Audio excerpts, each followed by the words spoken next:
All the wires and everything.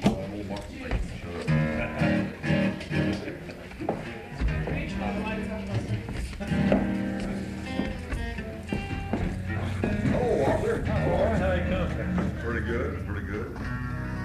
Going my food.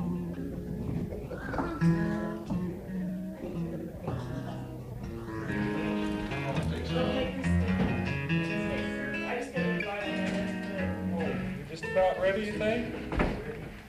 Yeah? All right. Oh, my light's not going on. Bob, Travis is giving us trouble. I'll start in. Last spring, Nancy and I had the pleasure of doing an interview with Bob. Nancy was writing an article on him.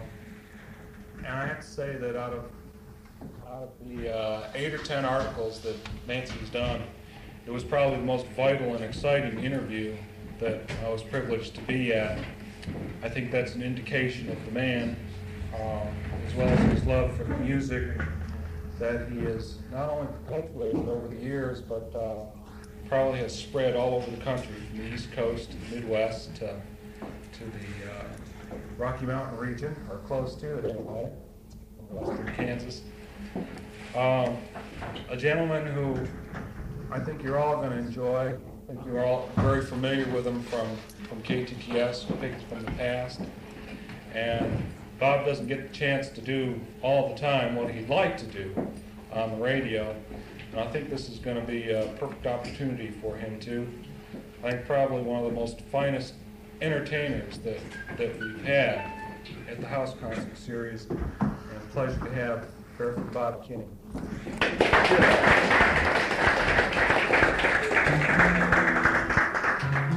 Because all those nice things I gotta live up to all that. All right, well, it's a pleasure to be here. And when they asked me, Nancy asked me if I'd go, I said, you don't expect me to come out there to Hollywood or downtown Nashville. I'm just me. And I don't do much of this picking and singing anymore. Don't have time. Work 6 days on the radio. And Miss Barefoot and I have a pretty big garden all summer, and we keep busy. But we're healthy with all that good food.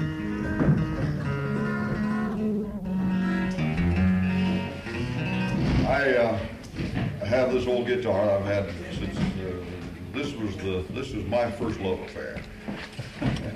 Other boys were after girls and cars and everything, and I was after an old Martin guitar. I got it, 1941. I have a facsimile of it here. I'm going to show you after a bit. That we're going to give away Springfield Music guitar. So it was a little publicity thing for my early morning show, and I'd like everybody to go down and register for it and write on that ticket, Pickets from the Past. Because I have a notion some of the people that I work with at KTTS do not believe that anybody listens to that old time music.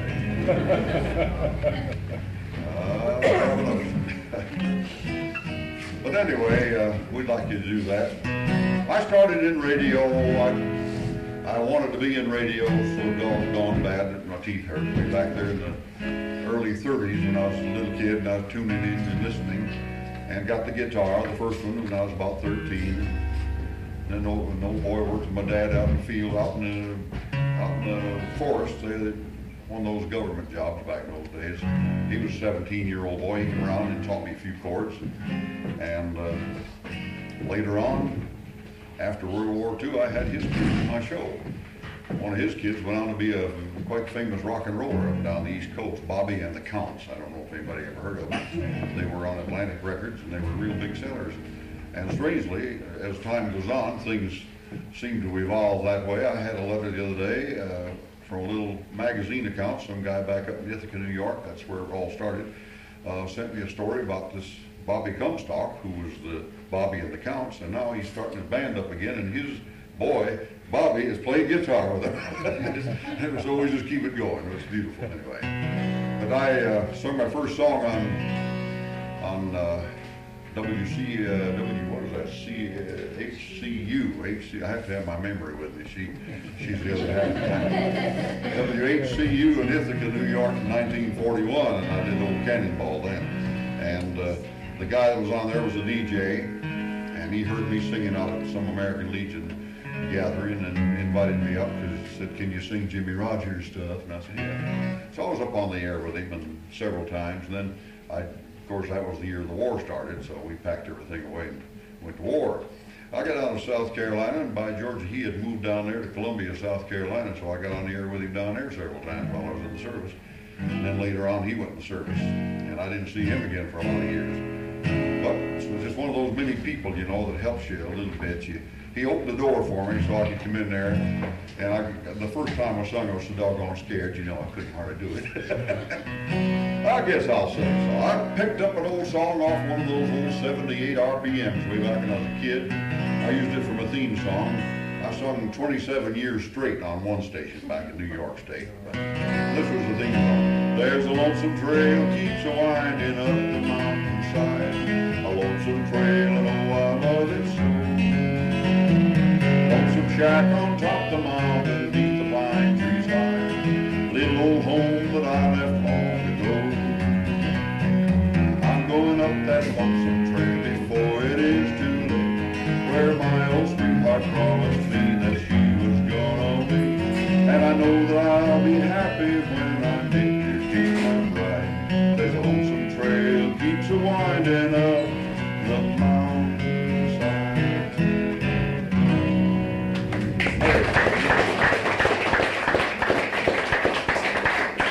I broke the song in two all those years. I used the first part of it coming on the air, and then I went off the air with that, "I'm going up that lonesome trail," and then the announcer would fade me out. And so we used that all those years, and it took me just 3 years ago, I found out who wrote the song. It was old Haywire Mac, the guy that he wrote the Bum song, and he wrote Big Rock Candy Mountains, did his first recording in 1925 out of San Francisco. So you keep tracing back, and I keep finding the little links. And that's the beauty of what I do on Saturday morning. I enjoy that so doggone much. And tracing down, I know that, like, probably I played one yesterday morning of Bashful Harmonica Joe. Did any of you ever hear of him before? Had you? Because he was famous. He and Pie Plant Pete worked together as a team, and they worked all those big 50,000 watt stations out in the East especially, but they were heard everywhere. And they were delightful people. They just took a guitar, and Pete would play the guitar, and he'd have a harmonica rack hung on his neck. He'd play straight, and then Joe would play harmonies with him. And Joe was a real fine harmonica player, played chromatics and all that stuff. But a good comedian. He imitated anything in the world. And he used to break Pete up on the radio. It was really good to hear him early morning, and Pete would be singing along, and old Joe would start percolating coffee with him and a few other things. Pete would get to giggling. It was a real good show. But they weren't, you see that? They weren't the super duper stars. I'm yet to be convinced that some of the superstars are contributing much to our music. I hear a lot of sound, and maybe they're selling records, that's fine. But I talk about these old boys back then. They contributed.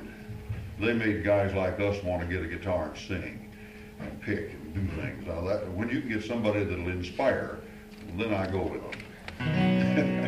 That's the ones I like. Jimmy Rogers was, of course, one of mine. Said I had a friend named Rambling Bob. He used to steal and to gamble and rob. He thought he was the smartest guy in town.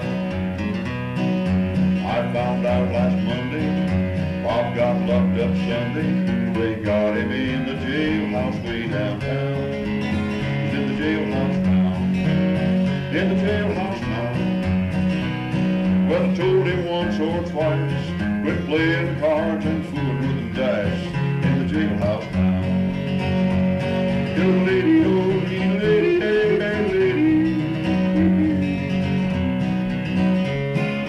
I went out last Tuesday, met a gal named Susie. Told her I was the smartest boy in town. Started to spend my money. She started to call me money. We took in every cabaret in town. We're in the jailhouse now. In the jailhouse now. Well, I told that judge right to his face, I didn't like his ugly face. You know where I'm at.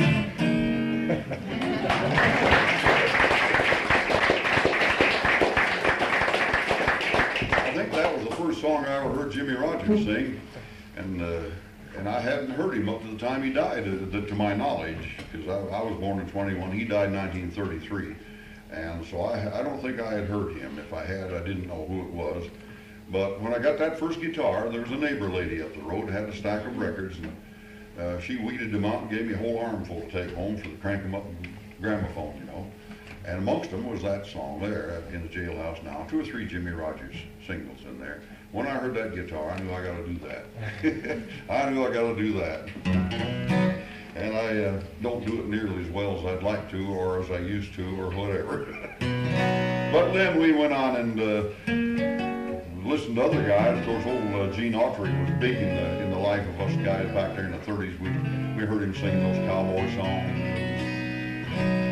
Silver-haired daddy in a vine-covered shack in the mountains, bravely fighting the battle of time, lives a dear one who's weathered life's sorrow. It's that silver-haired daddy of mine. If I could recall all the heartache, dear old daddy, I caused you to bear. If I could erase those lines from your face and bring back the gold to your hair, if God would but grant me the power to turn back the pages of time, I'd give all I own if I could put a tone to that silver-haired daddy of mine.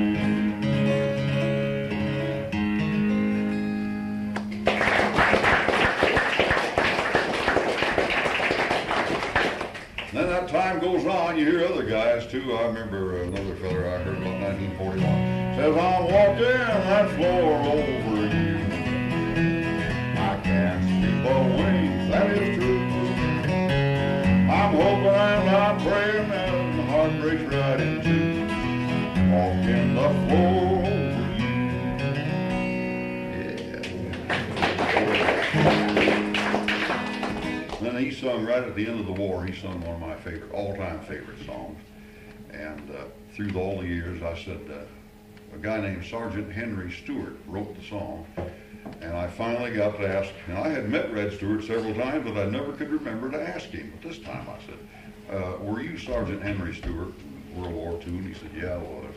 And he wrote the last letter. Not the last letter, soldier's last letter. Dear Mom was the way that it started. I miss you so much it went on. Mom, I didn't know that I loved you so, but I'll prove it when this war is won. I'm writing this down in a foxhole. Don't scold if it isn't so neat.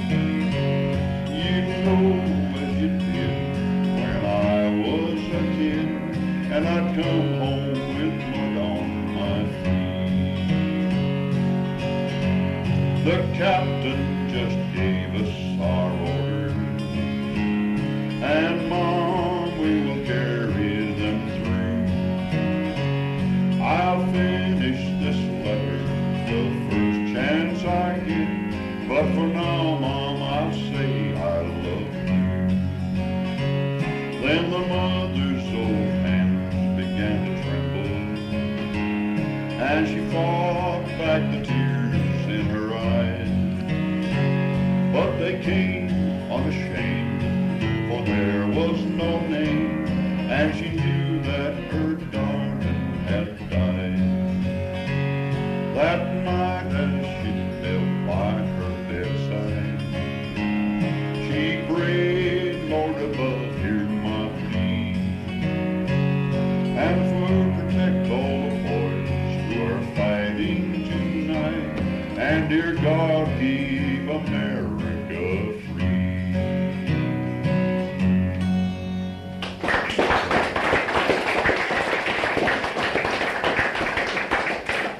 Just don't seem to write songs like that anymore, do they? That was beautiful. That was written by Red Stewart, who was, of course, the partner of Pee Wee King, and they wrote Tennessee Waltz and all those other great songs. And Red said he was glad somebody found out who he was, because he'd written, and you ever see it in print, it says Sergeant Henry Stewart. I said, well, you were in the service, and he said, yeah, I was in the 31st Division, went down, spent 4 years in the South Pacific. He said, Ernest, God bless him, sang that song. He said, when I come home, had some bucks. That was real good. Hello there.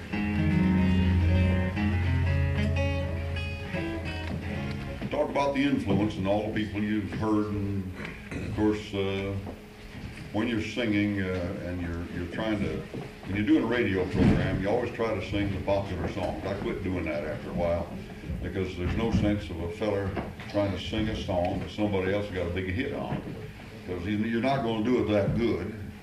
Really, you're not.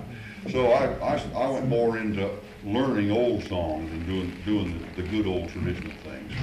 And but of course at that you get some of those things. You say green grows the lilacs all covered with a dew.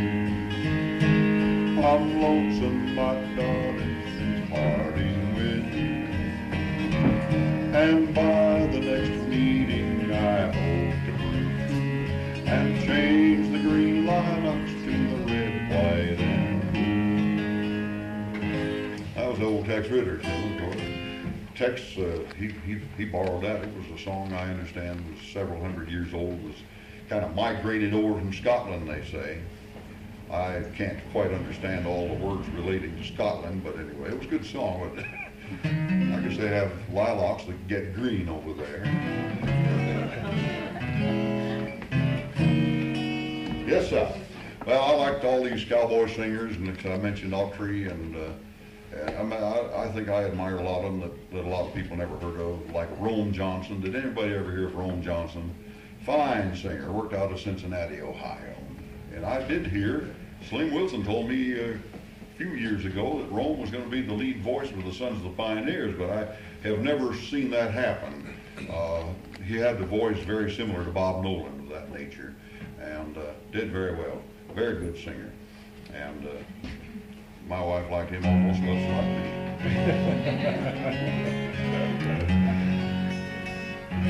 Yes, sir. Well, talking about some of those songs about Jimmy Rogers, and he had so doggone many good songs, I just love them all. You know. Well, nobody knows about the jailhouse blues till they've been within four walls. When that old jailer man turns that big black key, buddy, that's when your spirit falls. You hang up there, leaning on the bars, and you gaze out at the stars. This is what you say. Why did I stray from the righteous path? Nobody knows but me. There on the outside you all can laugh, I don't need your sympathy. 'Cause after I've paid for the liquor I sold, I'll leave this place loaded with gold. Why did I stray from the righteous path? Nobody knows but me. The only Jimmy Rogers yodeling I can do, I have to go see.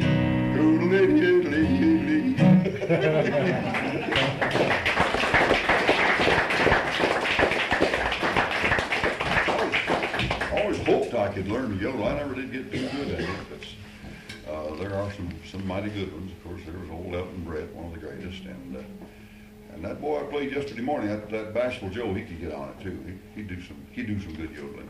And that song that I played by him yesterday was the Tritsum Yodel, and I played it by Grandpa Jones for years. It was on one of Grandpa's Monument albums he had out years ago. And I knew he had worked with Bashful Joe, and I just wondered if he learned it from Joe. Well, then come to find out, Joe told me that they both learned it from a Swiss yodeler. And that's getting into that yodeling when you go Swiss. Yes, sir. I should be a Swiss yodeler. My yodeling has a lot of holes in it.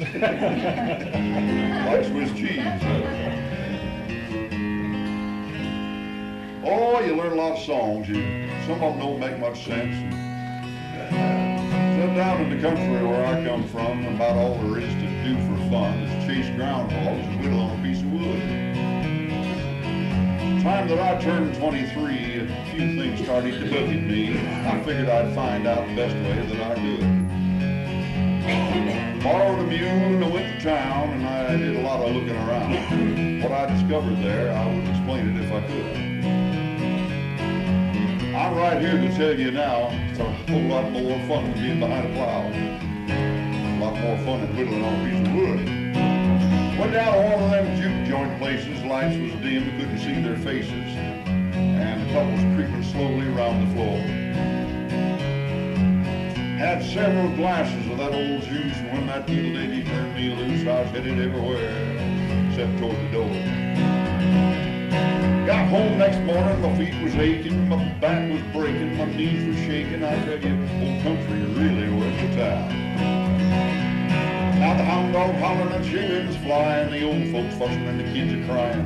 Old hound chewing on his cud, I said, well, it ought to be so good. Well, I went back to that old juke joint, I guess the next Saturday night. And the minute that I walked in the door, somebody started to fight. I thought she'd be there waiting for me, but I was in for a big surprise.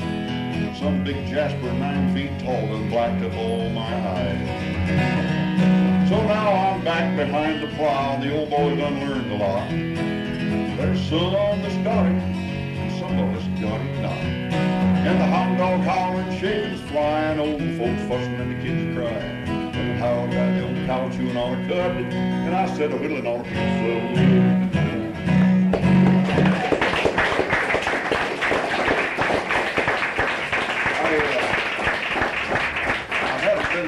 Haven't been singing that one much lately.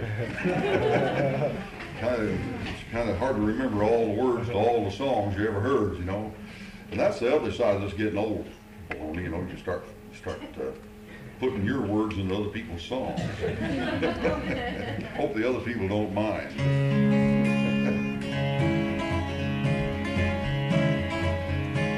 I'm a roving gambler, gamble all around. Wherever I meet with a deck of cards, I'll lay money down. I've gambled down in Washington, I gambled down in Spain. I'm going back to Georgia to gamble my last game.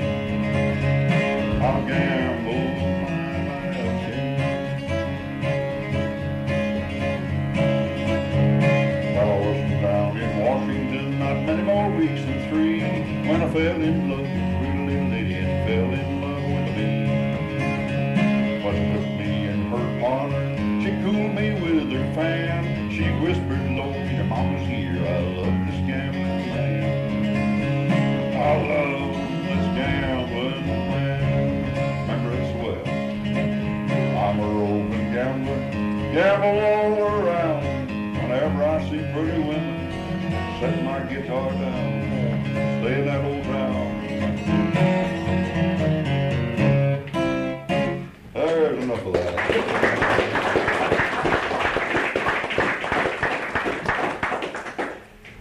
Just one of those many songs that about everybody's sung. I bet everybody's got a different version of it too that you ever heard. It's a little bit different, but it's easy to sing because it's not so hard to remember. That's what I like about it. Hey, won't you ride in my little red wagon? I'll be glad to pull you down the street, and I know all the kids will be jealous when they see my playmate so sweet. Hold tight till you come to the hilltop. We'll coast to the bottom, you and me. Won't you ride in my little red wagon? You are my sweetheart to me. Yeah.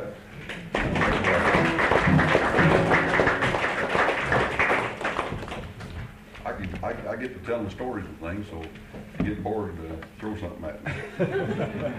Songs, I think everybody, especially singers, relate songs to people and places you've been and memories you go with them. I had a buddy, and there's a guy here in town, of course, Johnny Mullins. Everybody knows about Johnny Mullins, fine songwriter and a great gentleman. I had a buddy in the service in World War II. We were in airborne troops, and he was killed right there in Holland as we went starting to cross the river up there.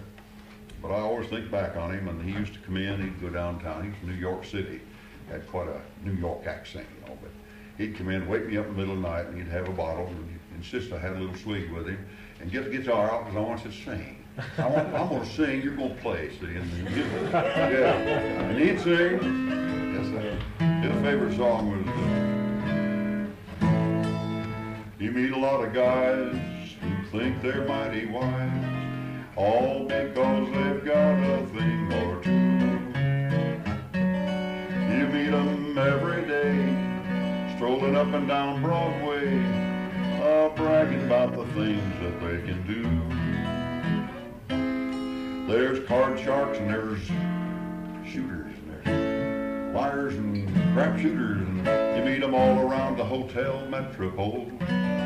They wear fancy ties and collars, but where'd they get their dollars?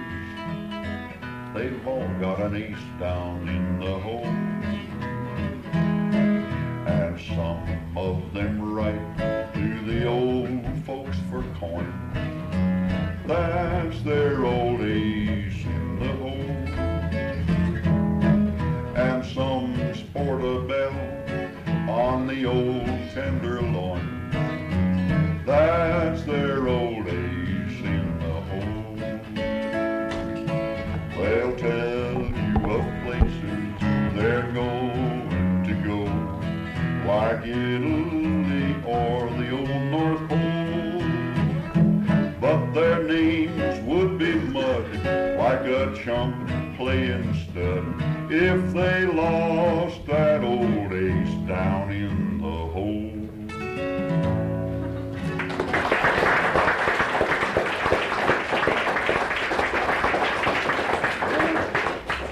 Everybody's got an ace in the hole, except me. Oh, but you know, that song was back in the 1890s, and there were so many of those good songs come out of those days. And in studying all this history, I find that when the recording industry really got into gear after World War I, early 1920s, and these boys got a chance to record on record, they came up singing those songs that they'd heard their parents sing, and so like Mother Was a Lady, and Jimmy Rogers recorded that, but that was written in the 1890s. But these guys knew these songs. They come up to the studio and they sang what they knew. Charlie Poole did a lot of those, and so these songs that they came out in the from Civil War on, there was quite a lot of commercial songs. People wrote them and they made money, and they should make money. You know, some guy said to me one time that he thought I ought to play more songs like Blue Tail Fly, and said, just like he said, the stuff like you play on the radio, he said, that's commercial. I said, then you're one of those that don't think the songwriter ought to have any money for his songs. Is that what you're telling me? I think they should. And get songs like Molly Darlin' and Log Cabin in the Lane, and some of those, and I'll Remember You Love in My Prayers that Bradley Kincaid did so well. These songs were written by a newspaper man in Louisville, Kentucky, around 1870. He wrote a group of those good songs, and they got carried along. And by golly, when Fiddlin' John Carson made his first record in 1922, that Log Cabin in the Lane is on one side. It took a while. Well, Molly Darlin' was recorded by Vernon Dalhart in the 20s, and then, of course, it was 1948, and Eddie Arnold did it, and it became a really big record then. And everybody always thinks that's Eddie Arnold's song. So I try to get back there and find. I like to see the songwriters get some credit. They deserve it, by golly. They come up. Who said that? You said that. That's right. They do. They really do deserve it. And so many good songs. We sing some that we don't know the writers of. Of course, my grandmother, she, at the age of 83, one day in May was taken ill and died. After she was dead, the will, of course, was read by a lawyer as we all stood by his side. To my brother it was found she had left £1,000, and the same unto my sister I declare. When it come to me, the lawyer said, I see she has left to you her old armchair. How they catered, how they chaffed, how my brother and my sister laughed when they heard the The lawyer declared that Granny only left me you her old armchair. Well, I hardly thought it fair, yet I said I didn't care, and in the evening took the chair away. My brother laughed and said, as he slyly shook his head, you will find it may be handy, John, someday. When you settle down in life, find some girl to be your wife, you will find it very handy, I declare. On a dark and stormy night, when the rain is up below, sitting by the fire bright eye, you'll be seated in your old armchair. What my brother said was true, for in a year or two, strange to say, I settled down in married life. At first the girl did court, and then the ring I bought, I took her to the church, and then she was my wife. Oh, that dear old girl and me, we were happy as could be, and when my work was over, I declared, I ne'er abroad would roam, but each night would stay at home and be seated in my old armchair. One night the chair fell down. When I picked it up, I found that the seat had fallen out upon the floor. And to my great surprise, and there before my eyes lay a lot of bills, 10,000 pounds or more. When my brother heard of this, the poor feller, I confess, went nearly mad with rage and tore his hair. But I only looked at him and slyly whispered, Jim, don't you wish you had that old armchair?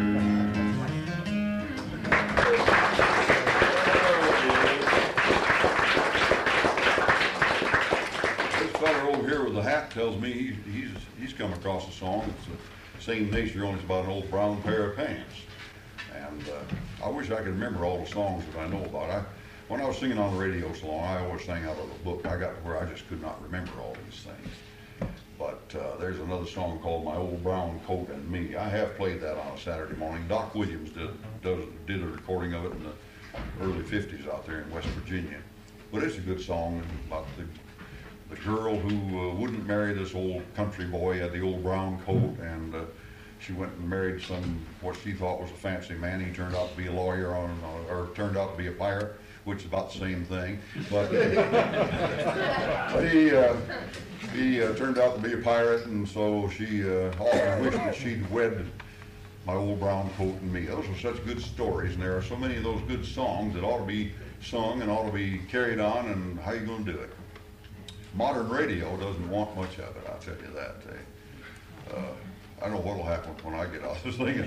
I fight, I buck, and I got some of that Irish in me, and I insist we're going to have some of that good old country music. But that's the only way it'll get done, I guess, is somebody to insist on it. But maybe it'll all revolve around again where some of the stations will not want to be hot hit parades and all that.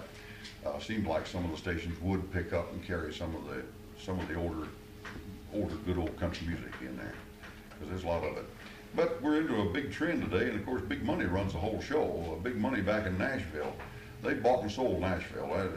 You can't do anything about it. They bombard us with records over there.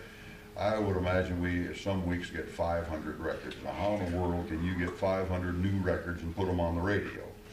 And you can't possibly do it, so Rob Huff, bless his heart, sits down there and tries to pick out what he thinks are going to be the hittiest ones, and he puts them on the air, but so many go in the basket. And the thing that grieves me is I get down there and look in the basket every once in a while. I'll find Stonewall Jackson thrown away. I find Charlie Louvin thrown away. I'm talking about the real country people. And then the Exile is on the air. Who are they? So that's what I don't know how they got all this influence that they can wipe out the old country singers, and just suddenly we're just bombarded with all this other thing. And if I ever got rich, I'll have me a radio station. We'll play all the old stations. All the throwaways. That's right. We'll take the throwaways from these other radio stations.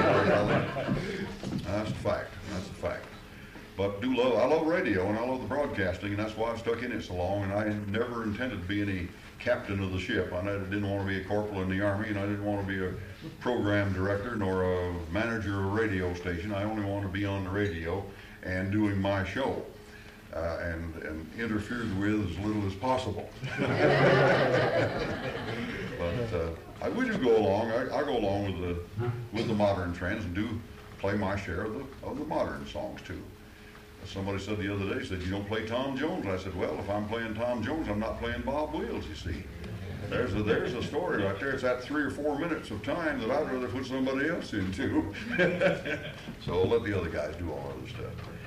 But you do listen to us on KTTS, I take it. The only place to find it. Right, we do.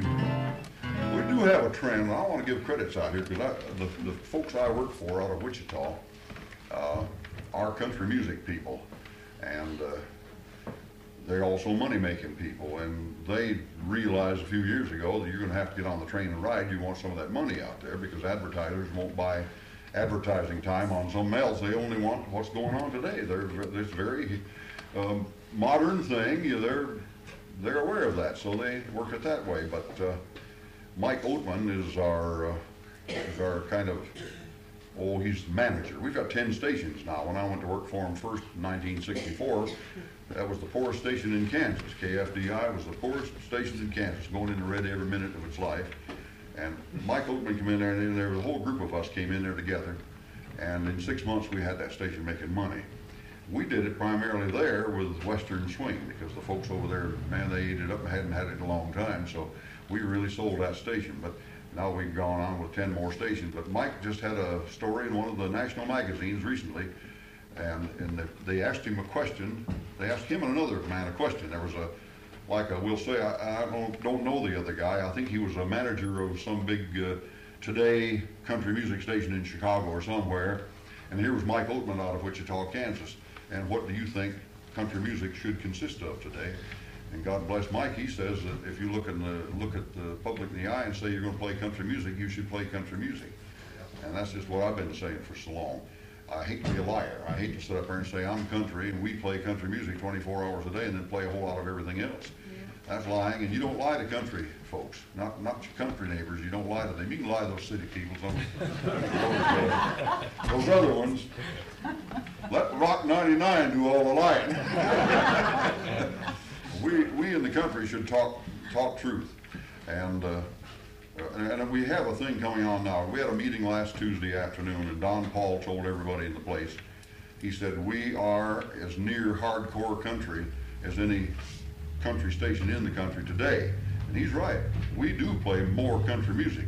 If you listen to KTTS, you'll hear more Fair and Young and Ernest Tubb and Sons of the Pioneers and on that you won't hear on other so-called country stations. And we play Webb Pierce. I saw a story in a magazine some time back, station in St. Petersburg, Florida, going 24-hour country. And then it started telling what kind of deal. They're not going to play people like Webb Pierce and Kitty Wells and Roy Acuff, and they went right on down the line. They're going to play them. See, they're going 24 hours country. That's lying. That is lying. If I were an advertiser, if I sold cars down there, and they come around and said, "I want you to buy time on my country station," and I knew what that story read, I'd throw rocks at them. That's the way it would have been. Hey, moon, moon, I can see you hanging low. You make me think of someone, a little girl that I love so. After I've wandered the whole night through, wondering if you think of me. And while I'm by my own summer thinking of someone, I'm really thinking of you. My Carolina sunshine girl. You have turned my heart to stone. My Carolina sunshine girl. You have left me all alone. And I wonder why I sit and cry when I really should laugh at your photograph. You're the sweetest angel in this world. And I love, I love, I love you, my Carolina sunshine girl.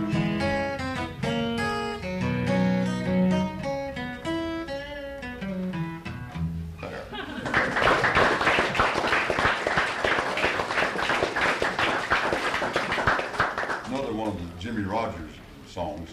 When I can't think of anything else, I go to Jimmy Rogers, you know, get stuck. Love his songs. He didn't write all those songs. I love the story about Jimmy when he made his first record. He was of the opinion that you shouldn't sing songs like T for Texas and Shooting Your Gal Thelma and that stuff. He didn't think you ought to do that. And he made that first record, did Sleep Baby Sleep on one side, and he did Soldier's Sweetheart on the other side. And it was quite well accepted by the public. And this Ralph Peer recorded him down there in Bristol, Tennessee. He said, "If we're going back to Camden," he said, "you'll hear from me soon, no doubt." So I think you got a good record. And Jimmy was hurting awful bad. He was about half sick with that TB and just doing little minstrel shows or whatever he could to keep living. He had a wife and a baby. And his sister lived up in Philadelphia, or Washington, D.C., I guess it was. And he says to his wife, "We're going up there." He said, "I'm going to go in there and tell that Ralph Peer either we're going to make more records or we're going to forget it." Because he said, "I got to have some money." They went up there and he went right in, and Peer said, "I was going to get in touch with you." Maybe he was, maybe he wasn't. He told Jimmy, he said, "I want you to record about 12 songs, and that struck him crazy because he couldn't think of 12 songs all at once either. And his sister, his sister-in-law, that was Carrie's sister, Elsie McWilliams, wrote an awful lot of those songs for Jimmy. And she played piano, and she was the one who lived there. It was her that lived in Washington. And they were living in with her, and so she sat there with Jimmy, and they just made song after song and wrote out a dozen songs in a heck of a hurry, and they've all been great favorites ever since. And if you ever see his music, you'll see the name Elsie McWilliams. And somebody told me, I didn't see this, but just recently on TV in the morning, on the morning things, Boxcar Willie was on there, and he's been down to Meridian, Mississippi, and found Elsie McWilliams. She's still living, very elderly, but she had a song that she had written for Jimmy, and he died in '33 and never got to record it. So she's given that song over to Boxcar to do. He said he'll be recording it soon, so that'll be interesting.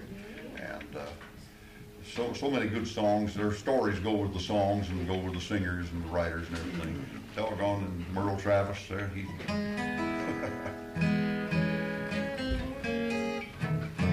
Merle Travis died here a few months ago, and I've admired him so much all my life. And he said, "A lot of names are spelled the same, with a different meaning you see. I got a brand new way to spell heaven, and according to me, you take a K and an E, an N and a T, U and a C-K-Y, that's Kentucky, and it means paradise. Take a chicken and you kill it, put it in a skillet, fry it up a golden brown, that's Southern cooking. But it's mighty fine, don't cover a lot when you look on the map. I didn't study no geography, sitting on my mammy's lap. Take a K and an E, an N and a T, and a U and a C-K-Y, that's best Kentucky. But to me, boys, it means paradise.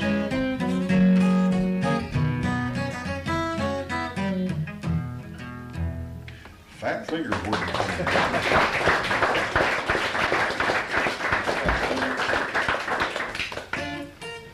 Old Merle, of course, he picked up old songs like "I'm a Pilgrim" and 9-Pound Hammer and all them. A lot of folks figured he wrote all of them, and he did. They were old songs when he recorded them, but he put a style into it and sold a lot of records of those songs.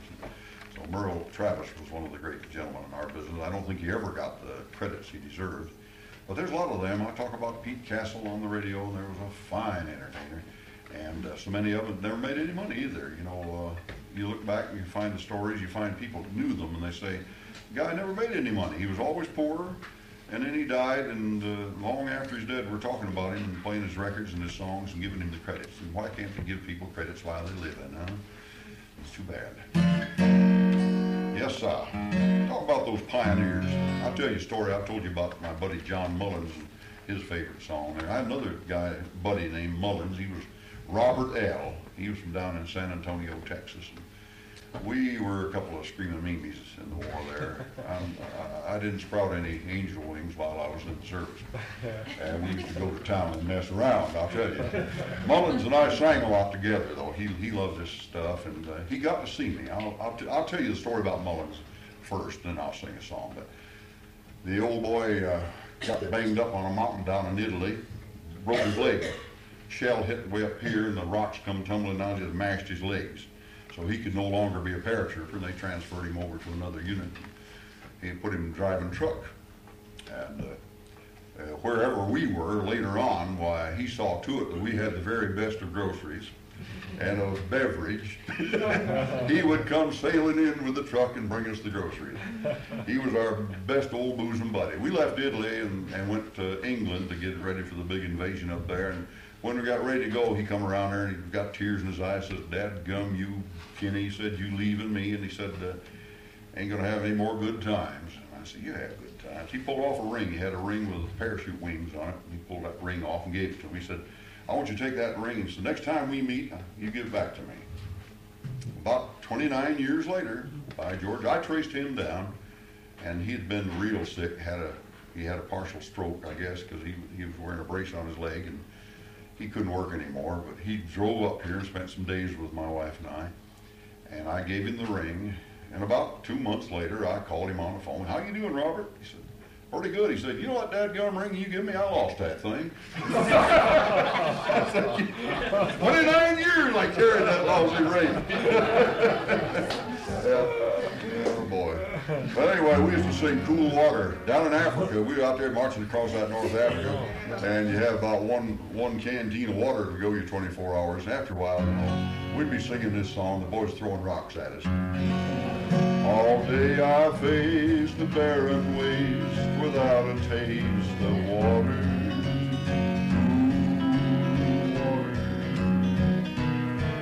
Old Dan and I, with throats burned dry and souls that cry for water. Clear water. Keep a moving, Dan, don't you listen to him, Dan. He's a devil, not a man. He spreads the burning sand with water. Dan, can you see that big green tree where the water's running free, waiting there for me and you?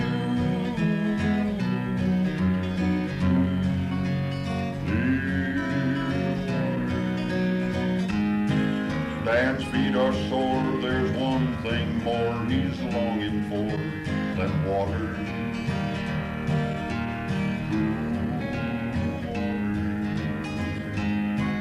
Like me, I guess he wants to rest where there's no quest for water.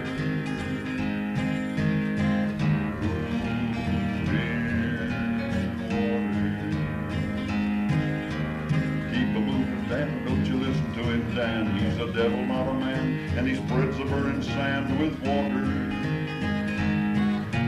Dan, can you see that big green tree where the water's running free and it's waiting there for me and you?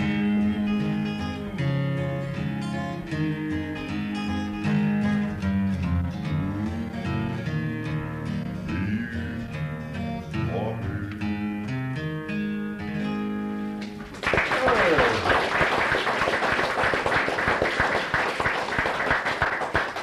I haven't done it in a while. Haven't done that one in a while. Now let's see here. You say you want to take a break? Is that you want to take a break? Everybody want to take a break? I don't want to make you tired. Make you tired. We just want those cookies. Hey, they do have some cookies stashed around here. So I saw the Cookie Monster in the back over there.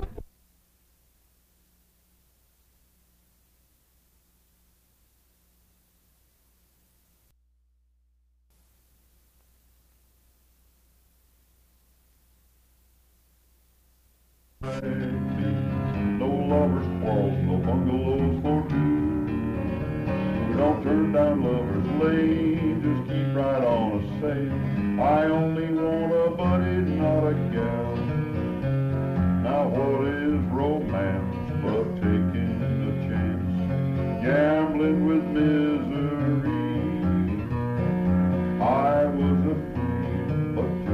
I can see. I learned my lesson, you see. I only want a buddy, not a sweetheart. Buddies never make you blue. Sweethearts make vows and they're broken like their hearts are broken too. Don't tell me that you love me, say you like me. No lovers' quarrels, no bungalows for two. Don't turn down lover's lane, just keep right on saying, I only want a buddy, not a gal. All right, let's take it away.